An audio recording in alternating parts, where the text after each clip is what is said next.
Hey guys, welcome back to Clownfish TV. This is Kneon. I am here with Geeky Sparkles. Hello. And we're going to talk about the new Fantastic Four First Steps trailer. It dropped. People have thoughts. I have thoughts. You have thoughts. We both have thoughts.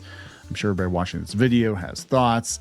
So we're going to talk about our thoughts in this video. Okay. So before you get into it any further, please subscribe for more pop culture news, views, and rants, guys. You will get a woohoo if you do. Woohoo. Yeah, so there are going to be a lot of spoilers for the trailer. I mean, it's a in trailer. This video. For the trailer in this video. So if you haven't seen the trailer and you don't want to be spoiled of anything, then I suggest you don't watch our video. Just shut it off, turn it off, or go watch the trailer first and then come back and watch our video. So this was a trailer with the Fantastic Four in it, and only one of them was important. Well, I think that they did showcase each one a little bit, except for Reed Richards. But Which it's is definitely weird. the Sue Storm show. I mean, Yeah. it really is. Yeah, so I'm going to say the positive stuff first, because everybody's like, you guys are so negative. I am a longtime Fantastic Four fan. I love the Fantastic Four. I do like that they chose to set this in the 1960s or a world that looks like the 1960s, because I think the Fantastic Four are very much a product of that era, right? I think that works. I like the visuals. I like the look of it. I like Thing. People complained about Thing. I think he looks good. I like that we're getting comic book accurate Galactus. I like that they put Herbie in it. There, I said nice things. Okay, there you go. So everything else, I have concerns. I have some major concerns. I didn't have as many concerns until I watched this trailer, and then of course, you know, Vanessa Kirby saying stuff she's been saying. Yeah. And it's very obvious that this is the Sue Storm movie. It really truly is. I thought maybe it was just me until you said it too. Yeah. Because I was like when they have her the Silver Surfer appear and saying about, you know, are you like the champions of Earth or whatever she said, and Sue was like, yes, you know, it wasn't, you know, she was one answer. It was like mostly, huh? She needs to learn her place. She needs to get behind Reed. But I mean, it's just. Now at the end, they made sure that, you know, Reed's the one doing the interview with, you know, where they're asking if he knows what's going on. He says he doesn't or whatever. But they really make it about her. Like, she's always one talking about, you know, oh, we can do this. And when they had like the one scene, especially, they show the Silver Surfer like rising up out of like the cloud or the dust or whatever. And then they show Sue Storm doing the exact same thing, like right after. And it's like, we can do this together. And I'm like, why is she the main character? Sisters, rise up. Yeah, let's talk about that, because this one image, she does not look good. She looks terrible. She looks absolutely terrible. So we did know that the Surfer was going to be gender swapped. It was going to be Shala Ball, who was you know, Silver Surfer's significant other, Norm Rad's significant other. And I, you know, at first I was kind of like, okay, fine, because it is an Elseworlds technically, right? And technically she was the Silver Surfer for like an issue in an Elseworlds for an issue. Situation. I love all these. And in What If too. She was in a couple What Ifs. Yeah, I love these comic book tourists. They're like, you Cheds have clearly never read a comic book. She was the Silver Surfer too. I'm like, yeah, for like an issue, for like a nanosecond. It was like 10 pages or something. Like nobody gives a shit. Aunt May was too. Okay, are we going to do that shit too? I mean, come on. Everybody knows they already Norm Rad. killed Aunt May off, so yeah. Well, they can bring her back as a surfer. You bring her back as a herald of Galactus. She would look better than this, whatever the hell is going on here. She looks really bad. Like, yeah, bad. I was like, okay, you know, maybe it's not finished yet or something, but the CGI is not good, especially when you compare it to like 20 years ago with the Silver Surfer, and he looks really good. Yeah, let's do that here real quick. Yeah, Mr. Bug here. Mr. Bug has them side by side. This is the 2000, I think it was 2007 actually, the Rise of the Silver Surfer. And comic book accurate. I mean, one of honestly the best representations I think of a Marvel character ever on screen. I think they did a really good job. And you know, everything was right about him, and then we go from that to this. Yeah, it's just what the hell? People are joking like, you know, or Terminator 2 did it better and stuff like that. That's sad. It does not look. No, I mean, it might be maybe it'll be better on screen. They just ran out of money for effects. I mean, that's, you know, they couldn't afford to pay their visual effects people. But a lot of the comments, even on the trailer, there's some idiot. Just remember now that she was in the comic as a Silver Surfer, and it's like some dude lecturing everyone. And the thing is, you know, here's the thing, and I agree with this. They're probably having her as a Silver Surfer here because this is probably an Elseworlds, other worlds, you know, different timeline, you know, where they're at, and you know they're going to be brought into probably into the future, into the 616, and they need, you know, then that's when you probably have Norrin, but you know. Yeah, there were some rumors that Keanu Reeves might actually be cast as Norrin Rad, which I think would be a fantastic. That would be smart. I don't think they're that smart. I mean, it's smart. So would they do it? Yeah, I don't know. So yeah, that definitely killed a lot of the enthusiasm I had for this one, because I was like, oh, this is gonna be good. It's the 60s. We got Galactus. I got Galactus right. And then I was like, oh yeah, I forgot the surfer. I'm like, oh my God, she looks so much worse than I thought she was going to. Yeah. Now look, that doesn't mean the movie is going to be a complete bust, right? It doesn't mean it's going to be a complete bust, but there are some worrying comments from the cast members. The fact that Mr. Fantastic, who is one of the most take charge leaders in Marvel Comics history, right? This guy is like constantly at the forefront of, basically they gave a lot of his role to Tony Stark in the MCU, but he is definitely a leader among leaders. And he really seems like he's taking a backseat in this, and we barely see anything. You don't really see much from him. It's here and there. It's mostly him panicking, Sue Storm being like, "It's fine, we got this." That's his stretching right there. Yeah. Okay. So we finally got a shot of him stretching. It isn't as bad as I thought it was going to be, but it's not great either. But you know. Well, I think that's kind of why they, like with Ms. Marvel, I mean, it never really works right in live action. It really does. I mean, they did it okay with One Piece, though. I think it wasn't too bad in One Piece. Yeah, but it's supposed to be cartoony. Right. Yeah, I think that it just kind of depends on the universe and what the expectations are or whatever. But, you know, because they kept his stretching to a minimum in the Multiverse of Madness. The other Reed Richards kept his stretch. He stretches once and then he turns into spaghetti. Spoiler. Yeah, that was weird.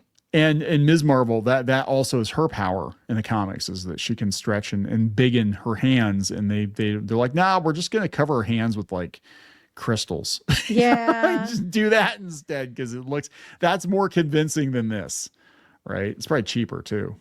Well, I don't know. I mean, I don't think there's that many ways they can do this, you know, without looking lame. It is what it is. It's just something that translates to live action super well. And like I said, with One Piece, it probably worked better because it was very cartoony in general.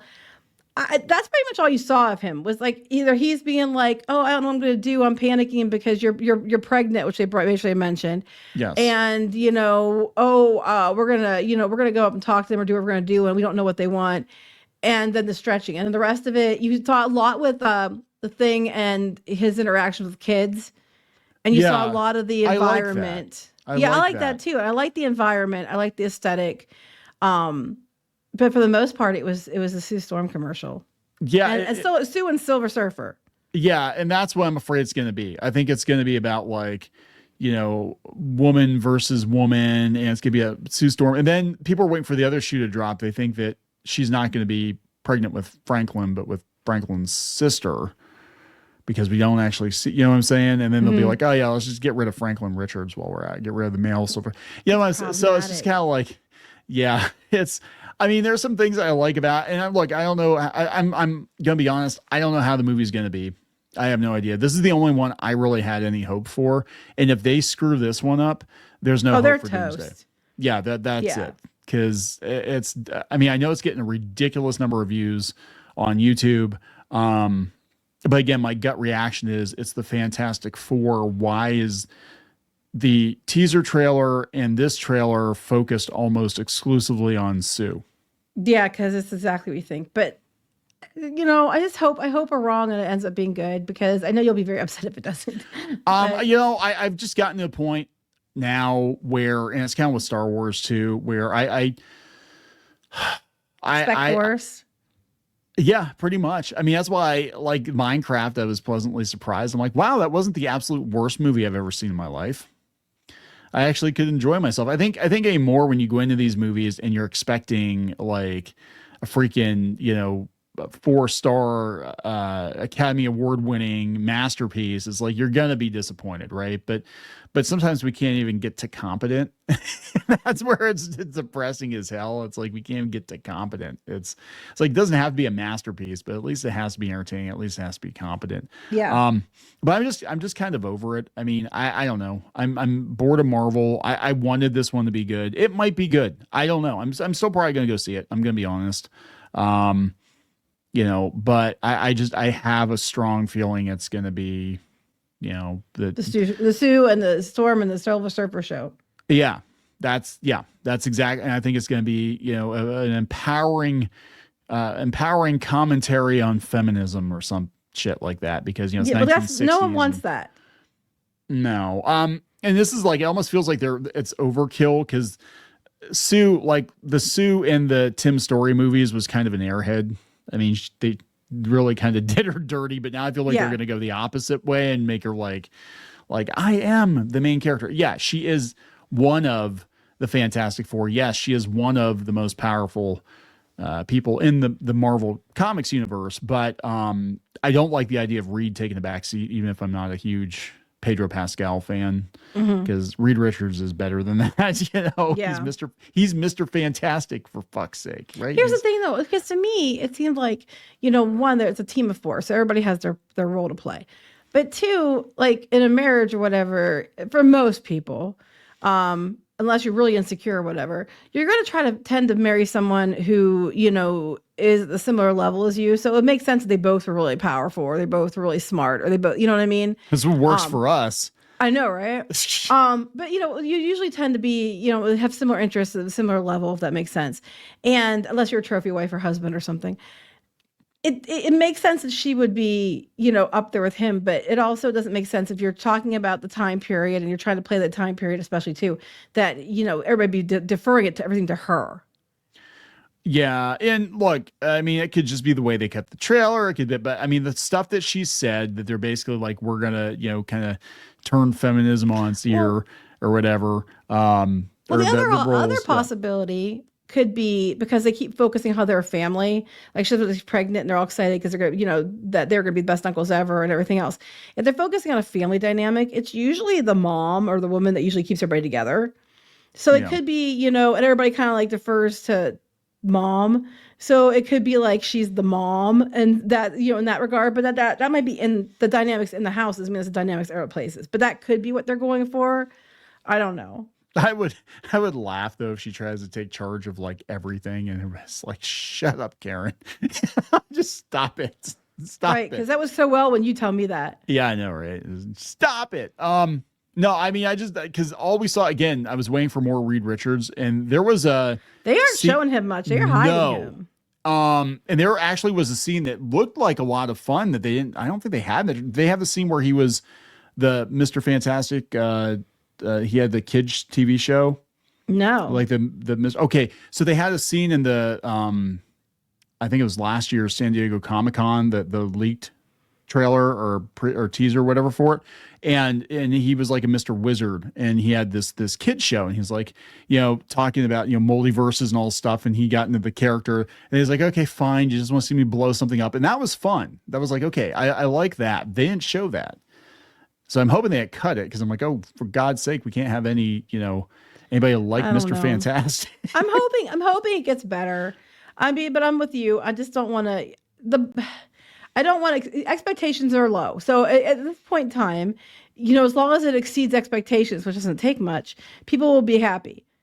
But they already have reasonably okay. I say as long as the expectations are really low already, so that anything, you know, make you happy. But I don't know. Let's see what happens. I did think the same thing you did was about the fact that it seemed like it was all about her. And I also, other people mentioned that Silver Surfer looked terrible. And I was like, okay, it's not just me then. Okay, good. Because I thought so too.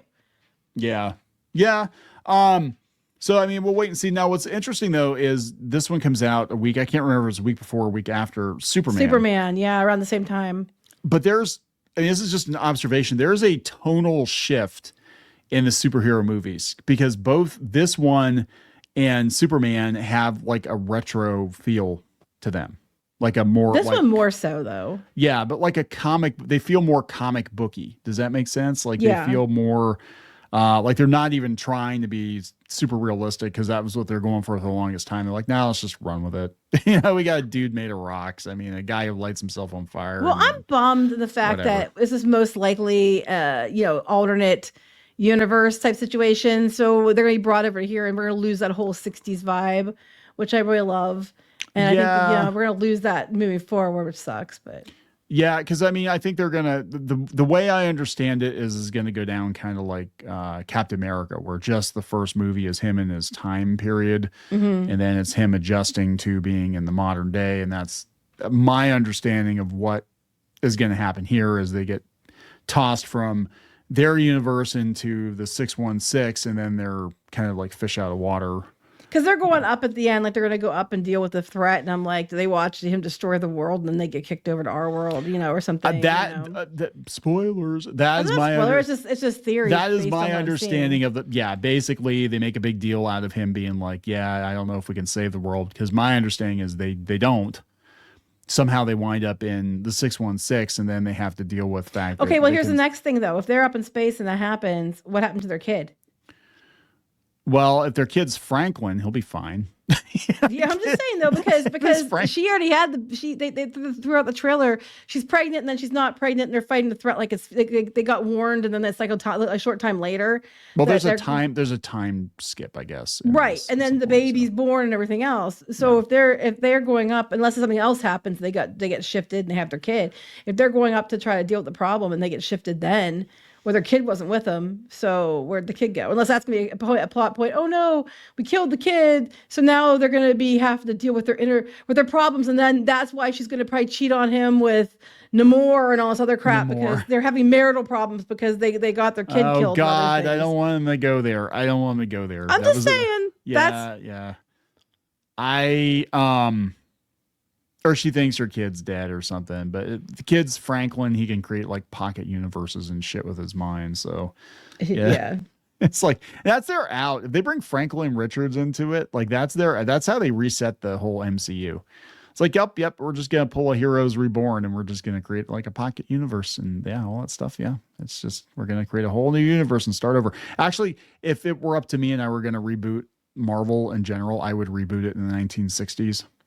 I think it'd be a heck of a lot more fun. Like, it would be a lot more fun. To me, it's sad that this is probably the only one we're getting like this, because the environment and the way people are and everything is something I found endearing about it. But yeah, I mean, I want to see it just because the visuals of it. I love the space age, retro, futuristic aesthetic. I love that. I do too. Like my grandma's house when I was a kid, she had a lot of that stuff still from the 60s and stuff. She had the clock that was embedded in the wall, and she had the Sputnik light for the longest time and all that stuff. And I loved that when I was a kid. I just thought that was the greatest thing ever. I gave Tomorrowland a pass, and I said Tomorrowland was like half of a good movie because the first half of a good movie. Yeah, it was half a good movie. The first half, where it was in the 60s, was good, and then it got all dark and depressing. But also, I liked Fly Me to the Moon. I thought that was pretry good too. Oh, that was really good actually. Yeah, I just like that watch look. That it was good. Yeah. Anyway, there we go, guys. Who the hell knows? I don't know. I'm gonna be honest. I don't even know how this one's gonna do. I think it depends on how the general public is feeling about Marvel. I mean, the last Fantastic Four movie was a huge box office bomb. Well, I couldn't see how I don't have the plug-in to see what the upvotes and downvotes were, so I don't know how it was doing as far as that's concerned. But there are a lot of people watching it. A lot of people were watching it, but a lot of people turned off by the Silver Surfer. Like, nah, it's that ain't it. If they had made her look really, really good, I think people might have been a little bit more. I think if they had made her like really, really awesome, like the version from almost 20 years ago, people would have been like, okay, but they did it. I think the voice was Lawrence Fishburne too. So it was but really good. If they had made it look like that more, I think we wouldn't be having as much of an issue. But the smile, it looks wrong. It all looks wrong, and she's got pupils. I don't like that. He does too, kinda. But in the comics he did. Anyway, we're gonna wrap this up. Yeah. Please subscribe for more pop culture news, views, and rants. Let us know your thoughts on the Fantastic Four trailer. Are you looking forward to it? You're not looking forward to it? Do you care one way or the other? I know a lot of people who watch our channel don't even care anymore. So there we go. All right, we'll talk later. Bye.